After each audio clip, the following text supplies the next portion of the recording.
All right, welcome back to the Financial Logistician. I'm your host, All-Nighter Hider. And this is going to be the third episode of the Simon Says installment. Hi, sweet girl kitty. I've got a sweet girl kitty on my lap that is just loving the lovin'. I'm going to talk about Simon's video. This is Simon the Uneducated Economist, who here on YouTube he made a video titled Economic Stimulus, Producing a Consumer. In there in the description here, I will leave a link to the video, and on with it. She is really loving it. She is super, super lovey right now. So in this video, he talks about, and again, this is my opinion of Simon's opinion. I am not reiterating what he has said. Rather, I am reiterating what he has said. I am not quoting. Oh, look at this girly girl. Does my ear smell? Hi, Willow. That's my girl. That's my girl. I brought her back from Arkansas in a shoebox when she was 4 weeks young. Oh, my goodness. She loves me. She loves her daddy. Hi. Hi, Tail. Hi, kitty tail. All right, so one thing I'll say about my little girl, she keeps her butthole clean, and I love that about her.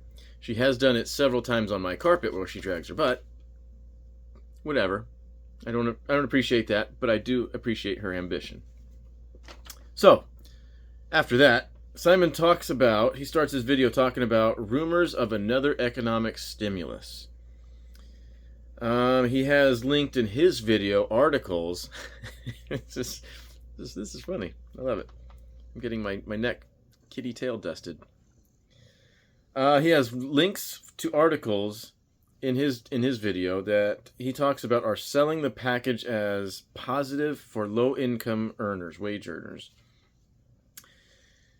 So what they're trying to do is the government wants to give out a stimulus to those that are less fortunate, if you want to call it that, so that they have dollars to buy their needs. That's the excuse. That's the excuse. It sounds good. I mean, I'm all for it, but it doesn't work that way. I'm going to say this is designed to stimulate demand, increase spending, and increase the velocity of dollars. Why do we need an increased velocity of dollars? Well, because we have a ton of debt. So if you can imagine $1 paying off 30 debts in 1 month, that dollar does one debt a month. Well, what if that dollar travels twice as fast and can pay off 60 debts per month?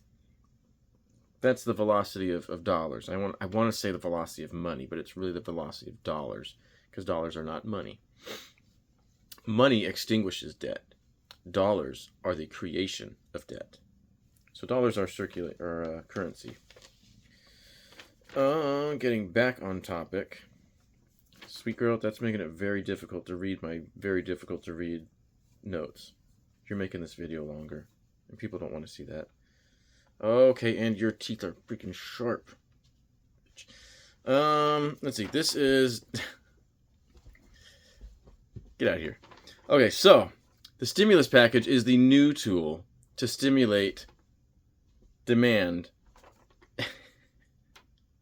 To stimulate demand in the economy. She's over here biting on my arms now. You're being mean. She doesn't know what she's doing. She's got all this pent-up energy, and she doesn't know what to do with it. Kind of like babies, newborns, when they cry, it's oftentimes they just have a ton of energy that they need to get out. They don't know they can't speak it out, so they just have to just get it out somehow. So they sit there and they cry. That's oftentimes what happens to babies. So your baby may be hungry, maybe cold, sleepy, whatever, but they may just need to get some energy out. It's a total side note. Man, where is this video going? Okay, so the old tool, before these stimulus packages, the old tool was the dropping of the Fed funds rate. That's the overnight lending rate that banks would use. This Fed funds rate kind of set a floor as to interest rates, whereas the 10-year Treasury is more of a benchmark as to where interest rates should kind of be. the Fed funds rate set a floor as to how low they would go. Somewhat, if I'm kind of explaining that right. Sweet girl, you are all over the place. Thanks.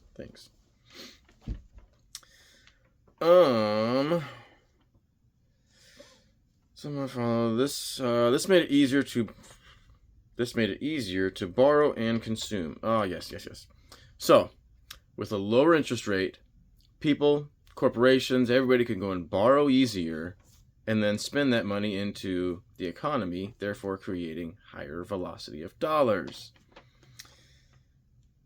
So since around GFC, this lowering of the interest rates has not worked. And the reason it has not worked is because of the neutral interest rate. There is a neutral interest rate at which the Fed is not helping the economy. I'm trying to use different words than Simon uses. They're not helping the economy and they're not detracting from the economy. So they are neutral. It's in the word. What happens if the neutral interest rate is too low, then the Fed doesn't have any room to stimulate.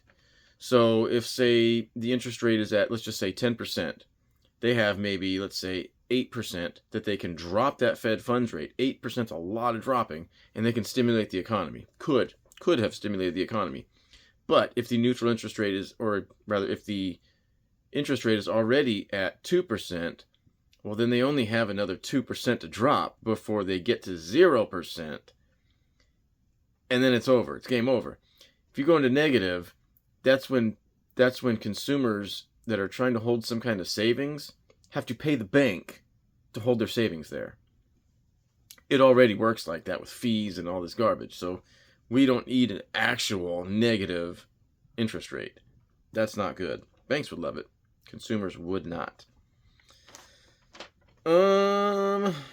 So let's see. So that hasn't worked since the GFC because the neutral interest rate has been so low. They just don't have any room to drop it. Also, consumers are full of debt. We are, what Simon says is debt saturated. We are full of debt. We really can't take on any more, no matter what the interest rate is. What did you just see? Something got her all perked up. So no matter what the interest rate is, if people can't qualify for loans because they already have so much debt on their balance sheets and their balance sheets are not balanced because of it, well then who's going to loan to somebody who's going to make them go bust, who's not going to pay them back? Doesn't work that way.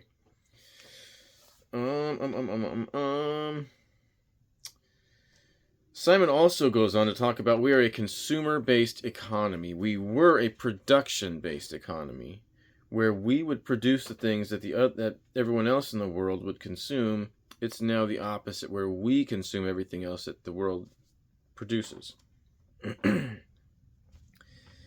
So a stimulus. Oh, he also goes on to say how a stimulus, again, these are my words, a stimulus is an unhealthy economic response. So if the economy is healthy and the velocity of dollars is high and everybody has nothing to complain about, nobody has anything to complain about, well, then there's no reason to stimulate anything.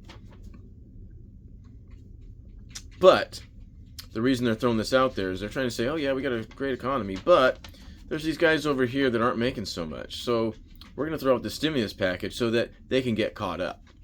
Yeah, that's not the way it works. It doesn't work that way. Sounds good. Doesn't work that way. If consumers won't borrow... Oh, yes. So he goes on to say, this is the government now. If consumers won't or can't borrow to consume, well, then the government basically uses their credit to borrow, give that to consumers in the form of a stimulus package, basically a grant, and then the consumers that now have this extra currency, new currency, can go and spend it and create that dollar velocity. So, whose credit is being used? Well, it is the government's credit. Well, what makes up the government's credit? Well, that's you and I. It's the consumers. The consumers make up the government's credit. She just took a dump, and I'm going to smell it here any minute. because this is a tiny house and there's not much room. So this is essentially what is happening. The media is portraying this as, hey, this is great. This is great. Those poor people, they're going to have a chance to catch up to the rich people. But what ends up happening is socialism. These stimulus packages get put out there and everybody has to pay for them. So they do create a few consumers, but everybody ends up paying for it. So that's whose credit is being used. Everybody's credit. Simon also goes on to say that this universal basic income is not universal if they're giving it to the select few. But it's designed to create aggregate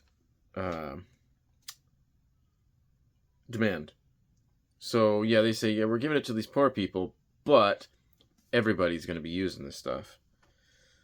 Man, was that it? Couldn't even read my notes to follow him. So, yeah, he ties it back into UBI, how it's not universal. It's really selective. And I forgot all the things that I was going to say. All these things are so in my head, and then I turn on the video, and it just, poof, they're gone. I'll go ahead and end it there. We're at 11 and a half minutes. No, I won't. Actually, Gresham's Law. Gresham's Law. Bad money chases out good. Or rather, good. Again, I said it backwards. Good money chases out bad. The good money being the money that we want to use for our savings. For our, for our savings, right? Then there's the money that we want to use for our currency, or the money that we want to spend, that we want to flow.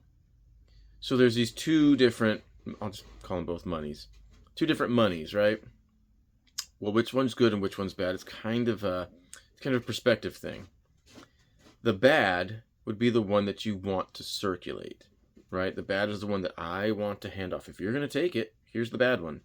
The good one is the one that we want to save because it holds its value.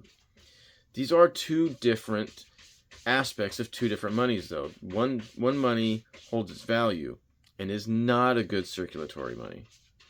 The other one is a great circulatory money, but does not hold its value. So, the good and the bad is kind of a matter of perspective. If you want to earn some money and have it retain its value, you want the good money. And you want to spend the bad into circulation. Gresham's Law, in a nutshell. Gonna leave it there. We're at 13 minutes. Thank you very much for watching. I will get better at these. I do promise. I swear I was this close on this one. Katie made it difficult. Anyways, thanks for watching. I'll catch you guys on the next one, and invest accordingly.